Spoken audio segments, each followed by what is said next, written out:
psychology, and then leading up to, if possible, yoga also. I won't strictly deal with the systems of yoga, but I will try to show the psychology as developed in India under various schools of yoga, particularly the synthesis which has been arrived at by Sri Aurobindo. So that it will be a kind of new psychology, necessarily a subjective science, and one must proceed in it from the knowledge of oneself to the knowledge of others. Now, this puts the whole of modern psychology into a mark of interrogation, because whether the modern psychologists know who they are, while all the time they are claiming to know the human personality, human psychology, and claiming to know others for the matter of that. And also, I want like to repeat a tribute paid to Sri Aurobindo by Gabriel Mistral, the Nobel laureate winner, I think. It was written by her in the Aryan Path in February 1947. She wrote in that magazine, while Tagore awakened the latent music in me, another Indian, Sri Aurobindo, brought me to religion. He opened the way to my religious consecration. Indeed, my debt to India is very great and is due in part to Tagore and in part to Sri Aurobindo. Now that gives you the idea of the influence which a great personality wields on contemporary intelligentsia, and also that Gabriel Mistral has never come in direct contact with Sri Aurobindo.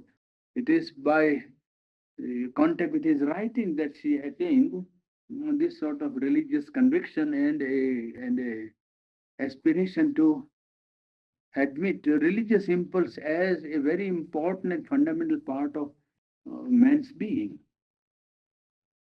Now, I will try to show a new approach to modern psychology, a plea for a new approach. That is how I have put it to myself. Man's awakening to the need of self-knowledge must have been due to various causes, external as well as internal. It is possible that the round of animal desires proved insufficient to yield any real or lasting delight to the human being. The feeling and the realization of his own imperfection and ignorance of the outer and the inner world, may have also made man aspire for more and more knowledge of himself and the world. The want of harmony which is felt within oneself and an intuitive need of harmony may have also contributed to man's spiritual awakening. To these negative motives must be added an incentive to self-knowledge, to the eternal and irrepressible aspiration for the state of perfection, whatever that perfection may be, that is enshrined in the heart of man from the beginning of human history. Given the very fact of death, even the very fact of death might have goaded men to inquire into the meaning of life and also of existence. Perhaps while trying to make an inquiry into the nature of the world, man might have discovered that the first problem is himself. Thus he became the problem of problems. Human inquiry becomes a subjective problem, a problem of human psychology par excellence. This seems to have taken place both in the East as well as in the West. In the East, tamev atmanam janatha amritasya setum. Know verily that self, the bridge to immortality. This was uttered by the Upanishads of early antiquity. And know thyself was a command formulated by one of the oldest Greek philosophers. I think it was Plato. The attempt to acquire knowledge of self was found to lead to psychological processes such as introspection, analysis, the knowledge of various states, one's own states of being and of nature. For the self of man is first revealed to man in his ordinary, natural, that is to say, in his own psychological makeup. In Europe, as time went on, philosophical inquiry drifted away from this practical search for self, that is, from the field of direct psychological experience and inquiry. It gradually came to confine itself to mere intellectual speculation and inquire into the nature of truth and the formulation of that truth in terms of mind. Later on, it moved on to the study of matter, to the study of life, wherein European mind felt that there was a reality, and this reality could be objectively studied. In India, the tendency was to formulate a philosophical system on the basis of spiritual or psychological experiences. As a result, a great mass of psychological experience was gathered and came to be formulated in the various systems of yogas. Yoga, in fact, can be defined as a science of inner culture. Yoga is, of course, not an automatic process.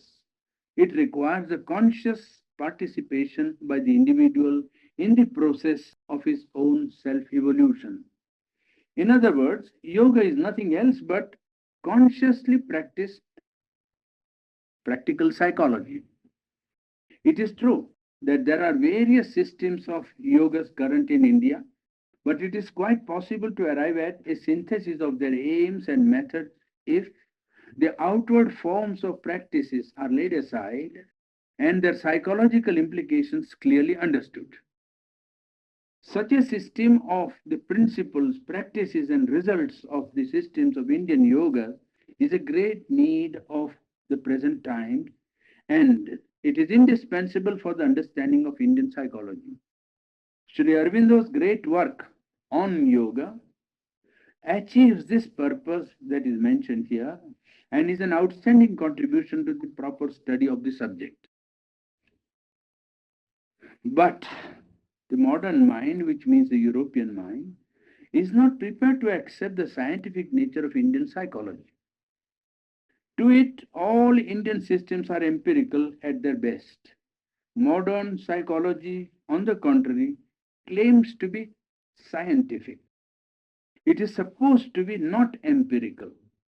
It has got rid of the soul, which it characterizes to be a metaphysical entity in the field of psychology introduced by the old school of unscientific psychologists.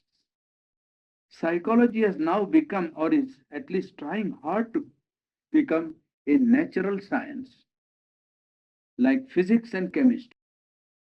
This effort at becoming an objective science capable of yielding experimental results, verifiable by anybody by means of outer and physical evidence, seems to inflict on modern psychology a double disadvantage. With all the efforts and in spite of the great contribution made by modern psychology to the knowledge of man, we must frankly confess that it is far from the exactitude of objective sciences like physics and chemistry. So far as these sciences are concerned, their basis is matter, and there is universal agreement with regard to the methods of investigation and the aim. But the same cannot be said of modern psychology. Even today, after 50 years of progress, it is divided into rival schools with diametrically opposite standpoints such as behaviorism and introspection, gestaltism and hormism, which shows that modern psychology as yet is far from being a natural science. One cannot say that these differences correspond to the theories that are current in physics and chemistry, because these differences are with regard to the very basic principles. The question, therefore, we have first to consider is whether methods of research which are applicable to physical sciences could be at all applied to the study of psychology. One has to accept the strictly materialistic basis of human psychology.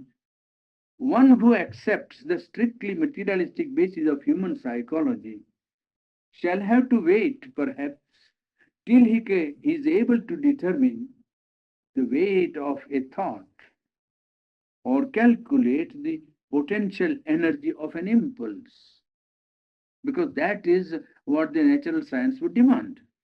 In fact, the study of psychology can hardly be taken up seriously unless one decides the question of this fundamental importance, namely, is matter or spirit the basis of human psychology?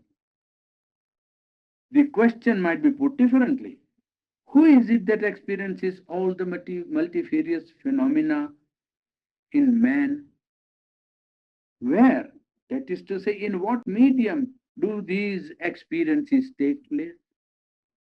Do they occur in inert matter only, or in the spirit, or in consciousness? Do they form the field of experience of a soul, a spirit? That is the question. It is true. Modern psychology fought shy and deported the soul out of the domain, but then it is now finding it hard to do without what it calls a subject, what it calls an individual, what it calls a personality. Here is what a great scholar of psychology and philosophy, the late Professor R.D. Ranade, Dean of the Faculty of Philosophy, Allahabad University, has to say on this subject. He says, modern writers on psychology give no attention to rational psychology. They consider it either useless or metaphysical. As Professor James Ward points out, modern psychologists vie with each other in writing a psychology ohne Seele, without a soul. The ancient conception of soul has evaporated, and in its place we find a self which is regarded as a center of interest, into inverted commas, and which is supposed to be generated when the new interest spring up, and it is destroyed as soon as the interest terminates. The impasse into which such a view brings the psychologists may be realized at a glance when we consider that some of them have been forced to recognize the continuance of such a bloodless self even after death of the body. And in place of the old worldview of an immortal soul, we find the idea of a center of interest which survives after death of the body when the interest is not fulfilled in the person's lifetime.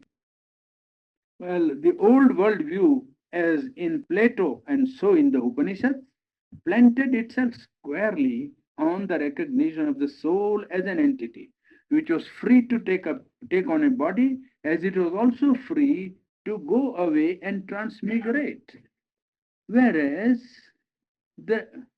whatever the limitation of such a view, it was a view which one could at least understand. But the modern conception of an anemic center of interest, which could continue to exist after the death of the body, passes beyond the comprehension of anybody except a metaphysician who makes such a concessions to naturalism as to make an entire farrago of his philosophical ideas. This is from his book, A Constructive Survey of the Upanishadic Philosophy, page 129. Well, in modern psychology, thought is explained as a result of brain discharge of the nerves, electrical discharges in the brain cells. But it is still a standing question in modern psychology whether thought is a finer and subtler state of matter, or of life, or of mind. George Russell A.E., in his book The Candle of Vision, reports certain dream experiences of his own and asks the question about the process of its preservation in memory. How are these dreams retained in human memory? Well, there seem to be insuperable difficulties in accepting only the material basis of the faculty of dream and retention of memory. Another difficulty in adopting a strictly scientific method of psychology is that an impersonal or a purely objective observation of psychological phenomena is not possible. These phenomena always occur to someone. They are somebody's. They are not impersonal in the sense that they belong to nobody. It would be too much to claim objectivity for these experiences when even physical science is now finding that its observations are no longer strictly objective. It is argued that one can study psychological phenomena by observing the outer behavior or by the method of personal narrative as in psychoanalysis. But these devices, even at their best, can hardly claim certainty and finality with regard to the knowledge so acquired. For the outer behavior hardly gives the real or the whole clue to the inner psychological state of the individual and his movements. And the personal narrative cannot give the complete picture of all the inner movements because men are not conscious of all their inner movements. So that by studying behavior and outer, conduct, it is not possible to arrive at a correct knowledge of the inner psychological movement. A formidable difficulty in applying the outer method to the psychological field is that the whole field of investigation is complex and the field is constantly changing. And the instruments of investigation themselves are also elastic and varying. In experiments or investigations of physical science, the changes in the field are brought about by the observing subject, and the physical elements change only in response to outer action, and even then the changes occurring within its own structure are not conscious changes. But in psychology, the very field of investigation can participate in the investigation and in the change that occurs in oneself. The latest development in physical sciences tends to show that mind and therefore subjectivity cannot be altogether kept out from the field of even physical sciences. In fact, after all the scientific observations have been made and the proofs are given, it is the mind that is at last called in to make the final choice of the conclusions. The same holds good for psychological research in a much more pronounced manner. One more difficulty in using method of physical science in psychology is that the conditions for conducting the experiment are not known. It is high time that some methods were evolved in psychology that could be universally applied. There are many who believe in the current methods and even call these methods scientific, but all the knowledge that we possess is due to an act of imaginative identification or to a sort of analogy. By a sort of consensus of opinion, we decide upon certain conditions which the scientists would perhaps strongly object to, and dub as unscientific. A still more fundamental objection to the employment of scientific method to psychology is that these methods are merely extension of the functioning of human senses. And therefore, the generalization arrived at would also be dependent upon the same basis. Methods pursued by physical science have not proved adequate in explaining the structure and nature of the material world, so that its application to a field of inner research becomes far more questionable. We can legitimately even ask whether there are no other methods of studying this field of knowledge. I mean, the field of psychology. It is claimed that though the methods pursued in psychological investigations are not strictly physical, still they aim at a systematic study. If that is the case, and if testing a so-called empirical process by practical experiment and checking up the result constitutes a systematic study, then the Indian system of Hatha Yoga and the Raj Yoga at least can claim to be scientific. As a matter of fact, each system of yoga, such as the Jnana Yoga, Karma Yoga, or Bhakti Yoga, or Tantra, has its own system, which prescribes practical methods, indicates the results, and supplies the test to check up the achievement and the results. The Indian standpoint in psychology assumes the spirit as the basis of the cosmos. It admits the waking condition of consciousness, and also it admits a subconscious state of being, even as modern psychology does. But it admits, in addition, what modern psychology knows nothing about. It admits a superconscious. It admits a condition of consciousness above the present mental level of man. Modern psychology would perhaps like to relegate the superconscious to the realm of the abnormal. From the spiritual standpoint of view, what appears to be abnormal is only a sign of what is to evolve in future. It is a precursor of what is to come. A little reflection will show that this superconscious is not an isolated state but is inclusive of all that it exceeds. It acts in everyday life of the individual, even in and through their waking state of consciousness. Besides, this superconscious finds expression in various cultural activities and attainments of the human being. The attempt here is not to make a detailed classification of the states of consciousness actual and possible to man. The intention here is to show that what is considered abnormal, magical, wonderful, or supernatural or suprasensual is not something quite remote from the field of everyday experience of men. These experiences pertain to various fields. On the physical level, we see the phenomenon of faith cure, of poison eating, of fire walking without any undesirable consequences. And we also know of several kinds of materialization. On the plane of life, we find hypnotism, telepathy, clairvoyance, and other similar phenomena, which have been scientifically tested and proved genuine.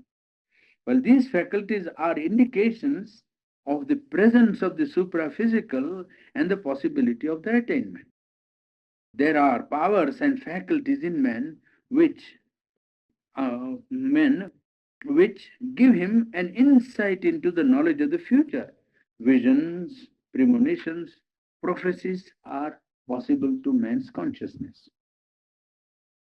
Over and above these faculties, which are relegated generally to the supraphysical, there are regular branches of human culture which require the use of and which depend upon the exercise of faculties that indicate the existence of the supra-rational in man.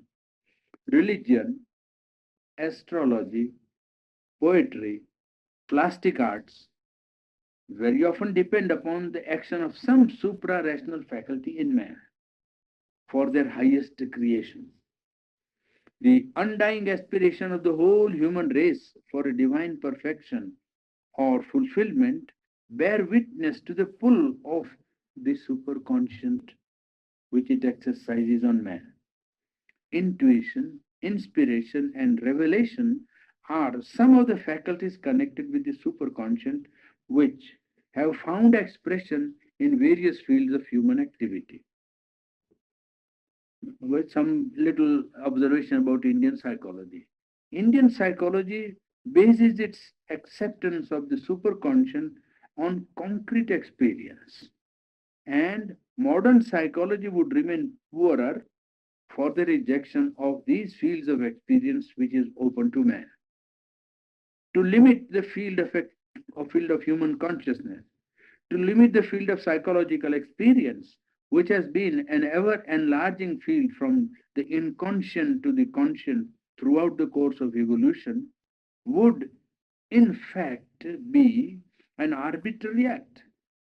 The Western view of psychology is empirical. It also suffers from an additional grave defect. All its explanations are directed to explaining consciousness, its movement and function in the light of the past. That is to say, it tries to explain the present consciousness of man by its past, but it holds out no vision for the future. In case of Indian psychology, on the contrary, the whole vision is directed to the future, to either a state of liberation or perfection, or to an identity and a growth into the superconscious higher consciousness. There is a study of dream consciousness and subconscious also. Some of the explanations of visions and dreams given by modern psychology are untenable. It is more likely that visions and dreams have an independent existence of their own on the subtle plane of consciousness. A.E., the Irish mystic, after describing a vision in which he saw everything illumined, says, people pass them, means these visions, by too easily, saying it is imagination, as if imagination were not a mystery. Imagination was easily explained as a problem in Euclid. He further says that if he was to construct the figures that he saw in vision or dream, it would be a work of infinite labor. But these faces of vision are not still. They move, they have life, they have expression. To say that we refashion memories is to surmise in the subconscious nature a marvelous artist to whom all that we have seen with our physical eye is present at once. And as clay in the hand of the divine potter, and it is such swift creation too that it rivals the work of the Lord. A.E. further adds, the common psychological explanation is not acceptable because we know that form can appear in the brain which were transferred to it by will from one person to another. The explanation about the vision full of light is that it is due to light being a vibration and vibration affecting the eye and passing along the nerves until it is stored up in the brain cells. The vibration is stayed and fixed there. A argues against this, and he says that this effect must remain unaffected in the brain because one can after years summon the image again and find the image clear as at first. Thus, the explanations of memory and imagination both break down.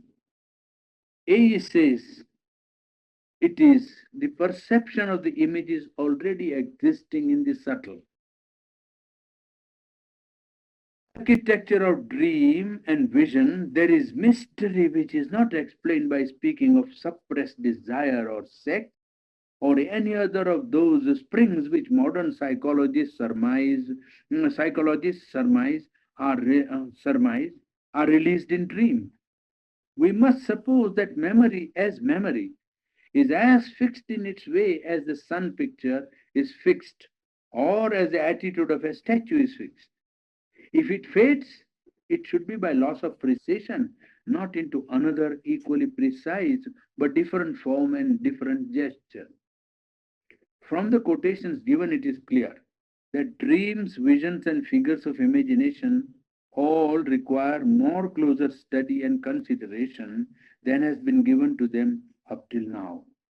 It must also be admitted that explanations given up till now have been most inadequate. It is possible that Indian psychology and its mode of approach to these problems might pave the way for a more correct understanding of these phenomena.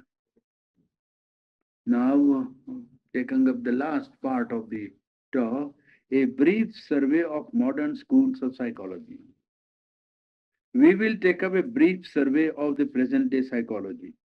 It must be admitted that in spite of its shortcomings, modern psychology is inspired by a genuine spirit of search for truths of human consciousness. A vast literature has been created during a relatively short period of about 50 years. And since the rise of natural sciences, European mind has been principally occupied in investigating the nature of the physical world, and later on in the 18th century, it took up the field of biology. In these investigations, the attitude of the inquiring mind was objective. So, when the eye of research turned upon man and wanted to study psychology involving mental processes, he had perforce to adopt, in the beginning at least, a subjective attitude. This change to subjective field of inquiry by the European mind may be indicative of an important cultural development in Europe. Etymologically, psychology means the science of the soul, and this soul was regarded as a subjective reality by the ancients and was admitted as a metaphysical reality by the pioneers of modern psychology. The various activities of consciousness in man were regarded as manifestations of the soul. Now, a natural science which confines itself to the investigation of phenomena cannot admit a soul or any other metaphysical reality. Therefore, those investigators of the field of psychology who were anxious to enroll it as a natural science had to adopt its assumptions, premises, and methods of inquiry. Soul was no longer a permissible reality in scientific psychology. The new science of psychology began by positing a mind and its activity without considering whether an ultimate substratum of some kind was necessary for mind or not. The answer to such a question was that it was no concern of psychology as a natural science to inquire into or even to consider the question.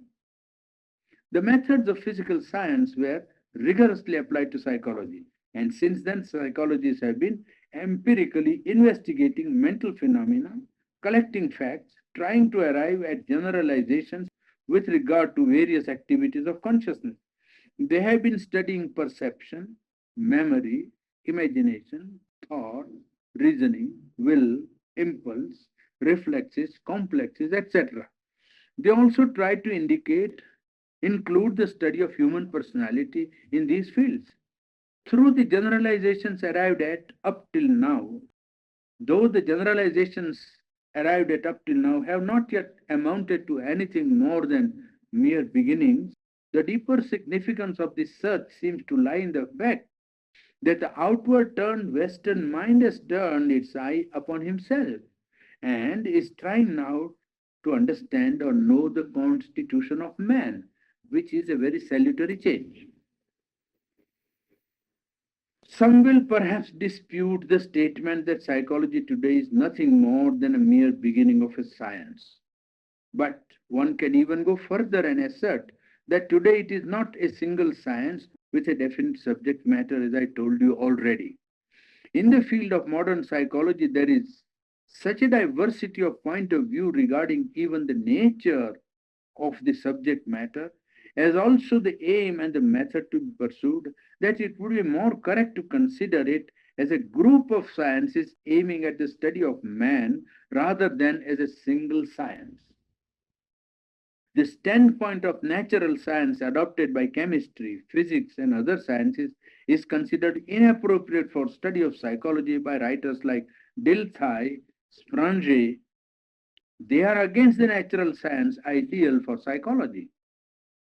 Dilthey and Spranger argue against the modernists who insist that mental phenomena should be taken as coordinate to the physical phenomenon of external nature.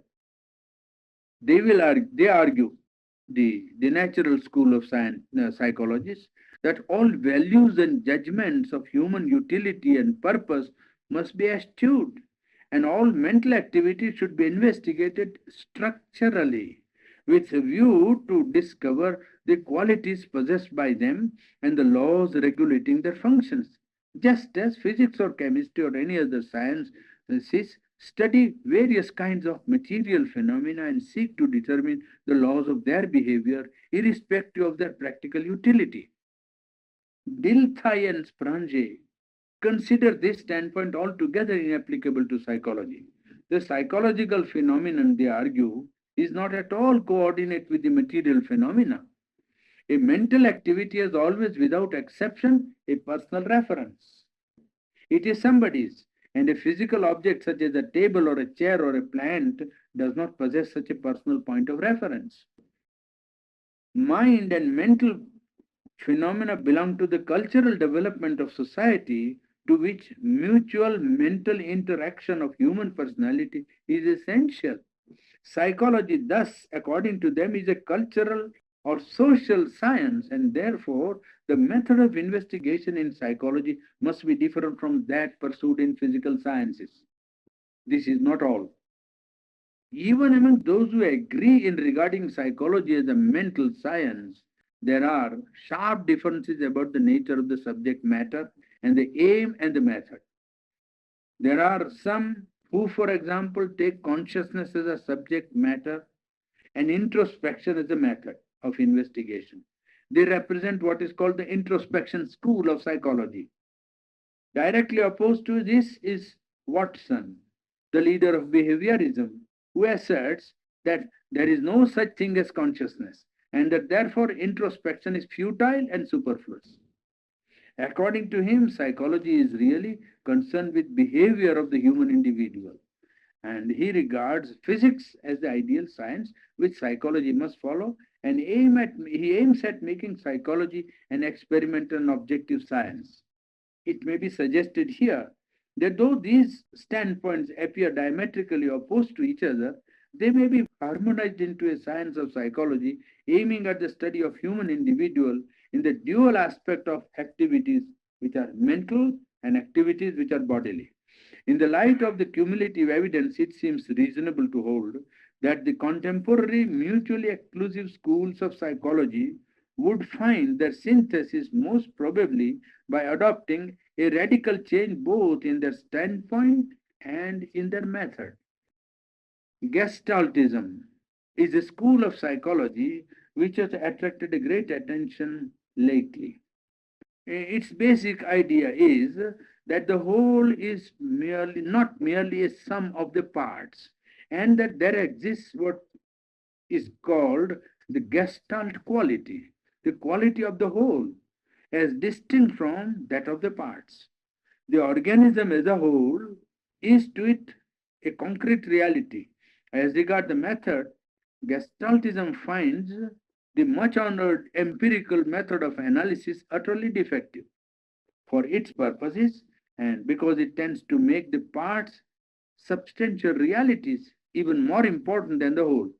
Gestaltism would therefore have a method competent to comprehend the complex whole, though it may allow the analysis to be used as a supplementary method. To this school of psychology, To this school, psychology is a study of psychophysical organism of the human individual. And according to it, mind and body form one whole and are not disparate entities. As an illustration of its application, we find a new explanation of the perception of motion. Movement, Gestaltism affirms, is not constructed by putting together fixed positions in successive movements of time, but that it is the result of direct perception of the sense. In other words, movement is not inferred but is directly perceived.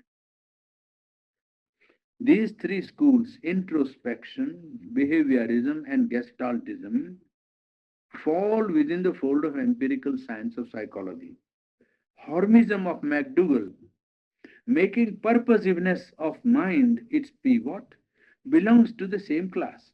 Hormism believes that difference between the mechanical operations of physical nature and those of the mental nature is that all mental operations work towards some purpose, either conscious or unconscious. And this purposiveness explains the manifold activities of human mind and its behavior. Now, that one more school. In a way, the most important school of psychology is the school of psychoanalysis founded by Freud. He was a neurologist by profession and he used to treat nervous and mental disorders by hypnosis.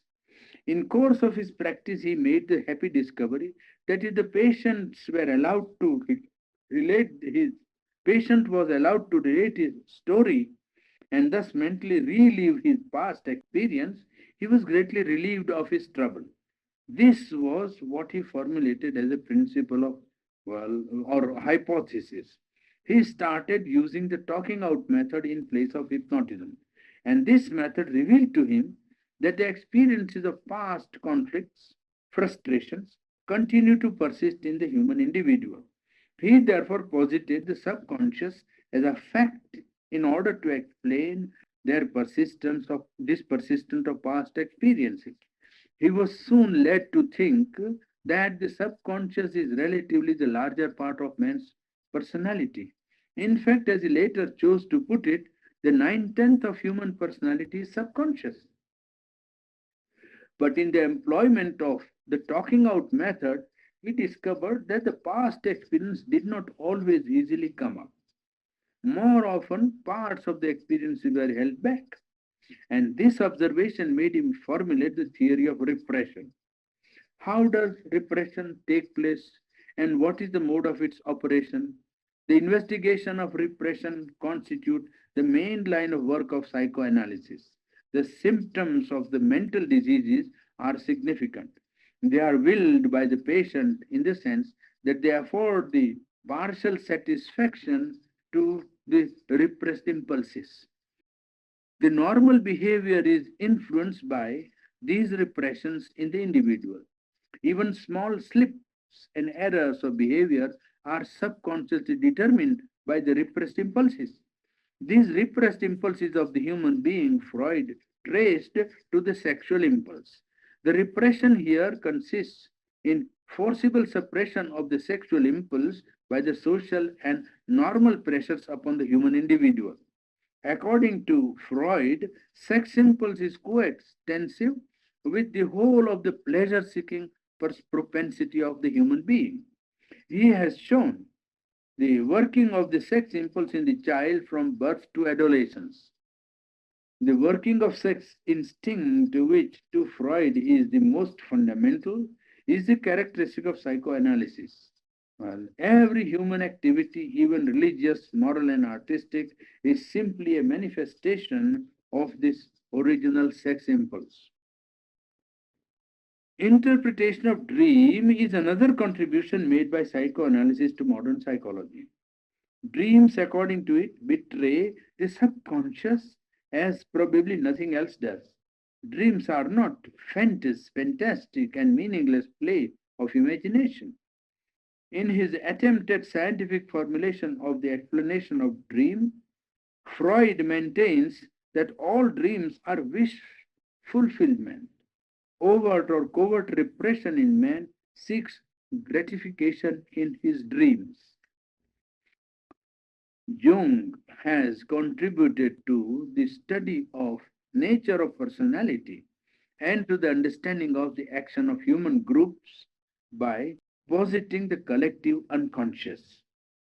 By an extensive study and analysis of myths, legends, customs, and early cultural history of many races, he arrives at the collective unconscious as the psychological substratum which explains the behavior of the individual and of the groups of men. The late Dr. Anand Kumar Swami also made a very extensive study of a comparative study of myths of the human races. This positing of collective unconscious indicates that Jung abandons, by implication at least, the naturalistic stand in psychology. For one can ask, where does the collective unconscious abide? Is it in the material or non material medium? Is it of the vital or the mental stuff of which it is made? So far as the study of human personality is concerned, Jung admits that the roots of personality are veiled in mystery. I'm quoting from his book. Well, the terms collective unconscious reminds the Indian student of the term collect, collective consciousness and perhaps of cosmic consciousness already used by the ancient sacred books.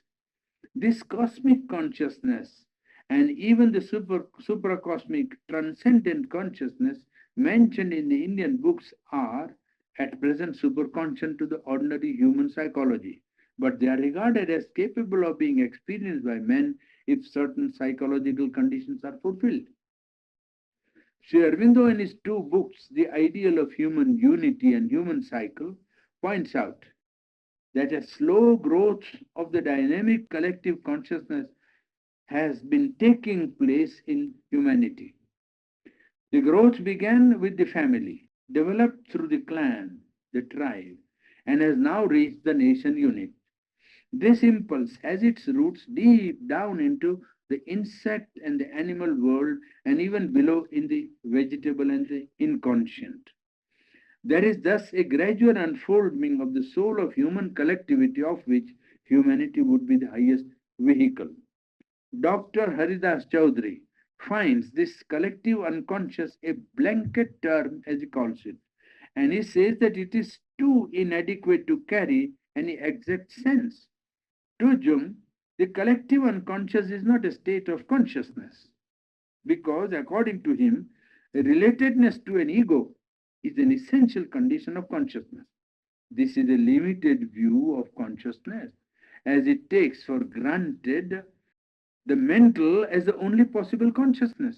All spiritual experience, including that of Sri Aurobindo, always speaks of the ultimate reality not as unconscious, but as supreme and infinite consciousness. It does not depend upon, nor does it require an ego for its support or reference. It is spoken of as the golden Purusha, the golden light, and the unconscious is described as dark. Sri Aurobindo speaks of it as luminous uttermost superconscious, as against the dark inconscience.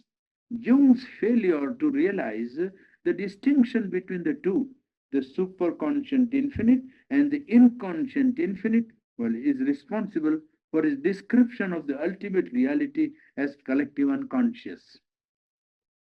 This is a brief survey of the present day schools of psychology. All of them deliberately leave out the soul. But certain psychologists, while rejecting the soul, seem to admit interesting substitutes. They affirm a subject who is the knower of all our mental activities. They said that they find such an admission essential. To say that psychology is a natural science and therefore has to reject metaphysical conception, and yet to maintain a subject as necessary, is to equivocate. This entire field of differing and conflicting schools of contemporary psychology raises the fundamental question: how to arrive at a firm basis for the science of psychology? That, in fact, is the moot point. We have already said before that modern psychology is not a science like physics or chemistry, and if at all it is regarded as one, it is in its infancy. busy collecting data of facts and studying merely primary processes. All explanations, therefore, attempted by it under the present imperfect state of knowledge should be regarded as tentative. It is hoped that integral and an all-comprehensive psychology will emerge from this imperfect state, and that the different schools of today may find their reconciliation in the most comprehensive science of the future. It can be safely affirmed that a true basis of our mental life does not seem to have been grasped by these groping contemporary schools of psychology. It reminds one of the blind man trying to describe the elephant. Even though many years have passed since William James wrote the conclusion of his book on psychology, I think that the ideas he expressed therein hold good even today for the present field of psychology. This is what William James writes. When then we talk of psychology as natural science, we must not assume that that means a sort of psychology that stands at least on solid ground. It means just the reverse. It means a psychology particularly fragile, and into which the waters of metaphysical criticism leak at every joint. A psychology all of whose elementary assumptions and data must be reconsidered in wider connections and translated into other terms. It is, in short, a phrase of diffidence and not of arrogance. It is indeed strange to hear people talk triumphantly of the new psychology when into the real elements and forces which the word covers, not the first glimpse of clear insight exists. A string of raw facts, a little classification, and a generalization on mere descriptive level, a strong prejudice that we have states of mind and that our brain conditions them, but not a single law in the sense in which physics shows us the laws, not a single proposition from which any consequences can casually be deduced. We don't even know the terms between which the elementary laws would obtain if we had them. Then he adds, this is no science. It is only the hope of a science. The matter of science is with us. Something definite happens when to a certain brain state a certain consciousness corresponds. A genuine glimpse into what it is would be the scientific achievement before which all past achievements would pale. But at present, psychology is in the condition of physics before Galileo, and the laws of motion and of chemistry before Lavoisier, and the notion that mass is preserved in all reactions. And the Galileo and the Lavoisier of psychology will be famous men indeed when they come, as come they must, some day, surely. For past successes are no index to the future. When they do come, however, the necessities of the case will make them metaphysical. Meanwhile, the best way in which we can facilitate their advent is to understand how great is the darkness in which we grope, and never to forget that natural science assumptions with which we started are provisional and revisable things. This is from Psychology, a brief course by William James, page 464.